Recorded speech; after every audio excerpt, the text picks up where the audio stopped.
Hi, I'm Jasmine, and welcome to Pushing Over the Box. I'm a 13-year-old ballerina who's curious about what it really takes to dance at the highest level.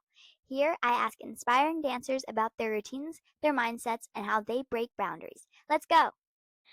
Welcome back to Pushing Over the Box. Today's guest is Deborah Ory, an acclaimed dance photographer known for capturing both the athleticism and humanity of dancers in striking, often unexpected ways. Her work includes editorial, commercial, and fine art photography, and she's collaborated with some of the biggest names in dance. Deborah co-published The Art of Movement in 2016, which won the International Photography Award, The Style of Movement, Fashion and Dance in 2019, and the Martha Graham Dance Company, 100 Years. I'm so excited to be talking to her, so let's get right into it. Hi, Deborah. Thank you so much for being here. Thank you for having me. So when did you first start dancing? I started as a child, probably around 7 years old, doing ballet and tap. Yeah. And did you love it at first, or when did you first start liking it? No, I always loved dance. The second I walked into the studio, it just felt like a home for me. Yeah.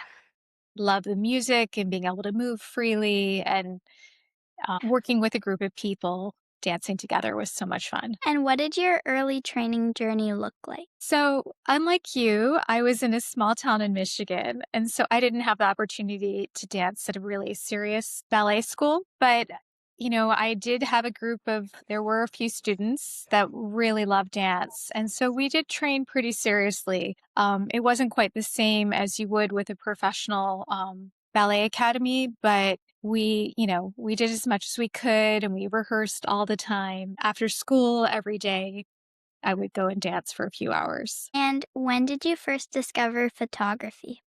So I ended up going to college for dance. And my first year that I was there, I got injured, which was really unfortunate. I was so excited to be there. And it was a very serious program where I was dancing all day. And then I got injured my second semester of college.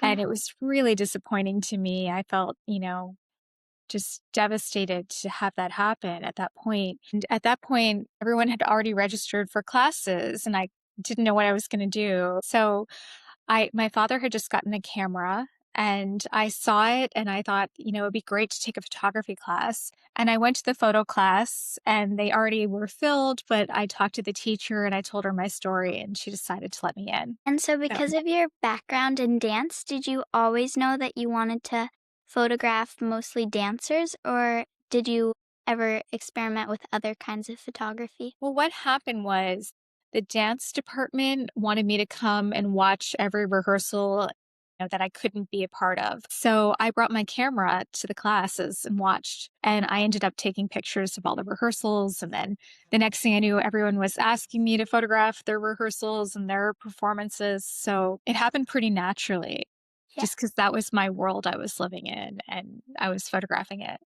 Yeah. And do you remember the first time when you thought that that was really what you were meant to be doing and when it really clicked? It just felt really good. Like I felt like I was getting a lot of success with photography very quickly in a way that hadn't happened for me so much with dance. And I felt very comfortable taking pictures. So I think it was a really natural progression for me. And Yeah. photographing something that I cared and loved so much about, Yeah. it meant a lot to me. Yeah. And so how do you capture movement in a photo, because a photo is still and movement is about moving. So how do you approach doing that? Yeah, it's hard. I mean, I always like to capture movement so that when you see the picture, you have the feeling of before and after. It doesn't just feel like a still moment. But I think what happens a lot is, in dance you work so much with breath that I try and, breathe with the dancer and try and anticipate when they're going to be taking off and when they're going to be hitting that height of the jump. Yeah. Or Looking for in a perfect shot, what are the most important things for you? For me, it's not so much about the technical aspects being right, although, of course, that is always there with the dancers we work with, but it's about capturing emotion. So I'm always looking for a picture that evokes an emotion. Yeah. And Do you come to your shoots with poses already in mind, or do you come up with them on the spot when you see the dancer, or what does that look like for you? That's a really good question. I often have spent a lot of time when I work with a dancer, like I work with someone like Misty Copeland. I've spent a lot of time watching her dance and thinking about what it is that makes her special and unique as a dancer. And so sometimes I have some ideas before they come into the studio, but I often spend a lot of time working with them and we'll spend time talking about, what she'd like to capture as well, what she feels she looks best at. And we'll spend a lot of time just playing. Like Yeah, we usually the first half of the session is all kind of playtime.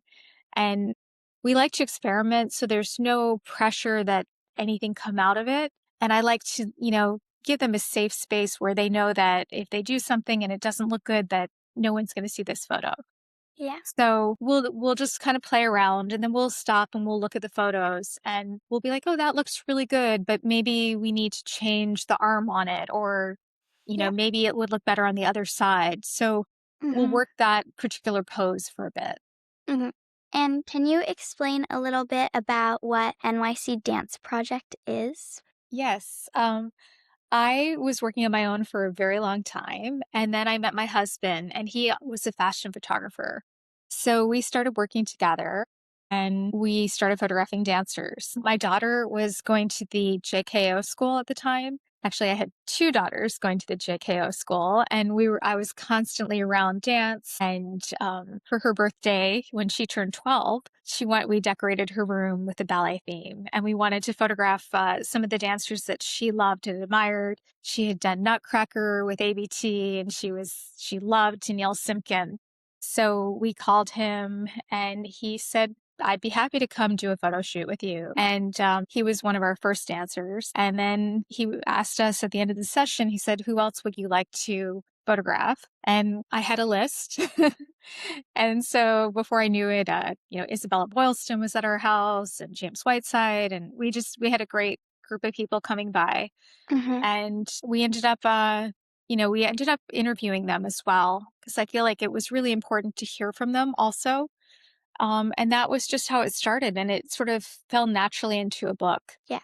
And can you explain a little bit about, like, the process for coming out with the book? Like, was that very hard to put them all and, like, curate it so that it was a full book? Yeah, Yeah. that also is a good question. It is really hard to put together a book and make it feel cohesive. After college, I didn't end up pursuing dance, but I worked at magazines for years. So I worked at fashion magazines and I had a sense of putting together like short stories, like, you know, 8 to 10 pages, but to put together a 300-page book was a big project. And luckily, we had an editor and we spent just 3 years putting it together or so. Yeah. And it took some time, but I think, it was figuring out the pacing of it and the flow. Yeah. Yeah. Do you think that that got easier with your second and third book, or is it always, like, the same? I think it was just as hard with the second and the third book. The third book was really hard because, it was all on a dance company and we Yeah. photographed like 25 of their ballets and it was hard to figure out how to make it flow, but we did it chronologically. Mhm. So in some ways we had thought about doing it by theme. There was so many different ways to approach putting together a book. Yeah. Yeah. And what do you think makes working with a dancer special versus just a model or something like that? I think dancers are just magical to work with. It's a whole different experience than working with a model. I mean, first of all, there's movement and passion and artistry. And having been a dancer for so long and myself, that I felt like we spoke the same language and it just made it so much easier to communicate. Mhm. Yeah. And how do you make sure that all of your photos look different and new while they still have like one theme? And so it's not like being overused? I mean, we try not to do really typical poses. I try, Yeah. everyone comes in and they want to do an arabesque. And I'm like, we have to move past that. So I try and really capture the individuality of each person Yeah. and stay away from, poses that you've seen before, Hmm. things that Yeah. look cliche or. Yeah. And do you have like a favorite story from one of your photo shoots or like something that really stuck with you? And how do you define success? And do you think that that's changed over the years of your career? Yeah. How do I find success? Let's see. That's a very good question. Mhm. It's a tough one to define. I mean, I think it's different for everyone, and I think it changes a lot as you develop. And I'm not sure that we ever find success in our own minds. We're always Mhm. pushing for something more. Mhm. Yeah. Um, I think it's learning to be happy with some of your things you've achieved and trying to trust in yourself that you're in exactly the right place. Yeah. And what advice would you give your 13-year-old self? I think I would have told myself to be patient and to trust that things would be okay Yeah. because I was always hoping for more and wanting success to come quickly. It looks different for everyone and it Mhm. comes at different points in your life. Yeah. And someone who gets a big part at 13 might not get as big of a part when they're 20. So it's easy to feel like you're not doing enough or you're not getting exactly what you want, Yeah. but it takes time. And if you really have passion and you have commitment to something, you'll get there. So I also know that you've done some like partnerships with big fashion brands. So how do you balance like showing off the fashion and the piece that the dancer is wearing versus showing off the dancer? Yeah, we were lucky enough to work with lots of great fashion brands. One of my favorites was Dior. We did a really nice collaboration with them. I mean, their clothes are absolutely breathtaking. Yeah. We had their entire collection at our studio, and the dancers were just so excited. I think that they kept coming, running out in each dress to show me. And I think they were like glowing when they came out in these dresses. And so I think they were so excited that they just had as much beauty and energy as the clothes did. They Hmm. brought them to life. Yeah. And where do you see yourself in 10 years? In 10 years, I hope I'm still taking lots of great photos and that I'm working with many more dancers. I'm sure it'll be different ones, although we love photographing all ages of dancers. We photograph very young ones and very old ones, so they don't have to be exactly at their prime. And yeah, I hope I'm Yeah. in a good place and Yeah. Thank yeah, you so much for coming on. It was so cool to learn about all of this cool photography things. thank you. It's so nice to meet you. You too.